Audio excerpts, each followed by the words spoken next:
अस्सलाम वालेकुम नाजरीन, आप देख रहे हैं सूबाई रंग न्यूज और एंटरटेनमेंट टीवी चैनल और मैं हूं कमल सिया।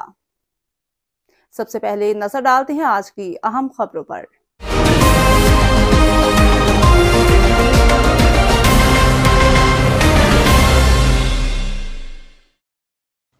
पंजाब फूड अथॉरिटी का तलबा में खुराक के चुनाव और आगाही के हवाले से अमली तौर पर इकदाम शुरू।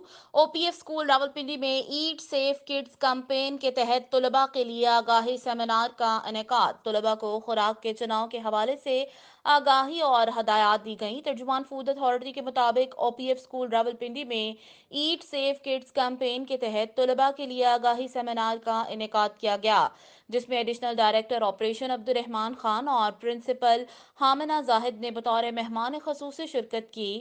Deputy director operation Mehtab Ahmad Khan समेत माहिर ग़िज़ायत और दीगर अफसरान भी तकरीब में मौजूद थे।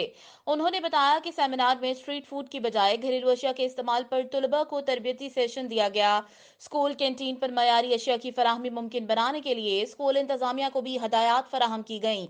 बच्चों के लिए ग़िज़ायत से भरपूर खुराक खाने के चुनाव के हवाले से असातिज़ा और वालिदैन को भी आगाही दी गई।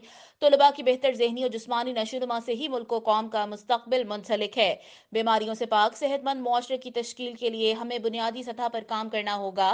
बेहतर और मयारी ग़िज़ा के चुनाव से ही सेहतमंद मुआशरा तश्कील पाता है। बच्चों की भरपूर नशोनुमा के लिए महफूज, सेहत बख्श और ग़िज़ायत से भरपूर खुराक इंतहाई ज़रूरी है। उन्होंने बताया कि स्कूल इंतजामिया और वालिदैन ने तलबा की बेहतर नशोनुमा के लिए मुकम्मल ताउन की यकीन दहानी करवाई है। शुरका ने डीजी पंजाब फूड अथॉरिटी के इकदामात को सराहते हुए पीएफ हुक्काम का शुक्रिया अदा किया।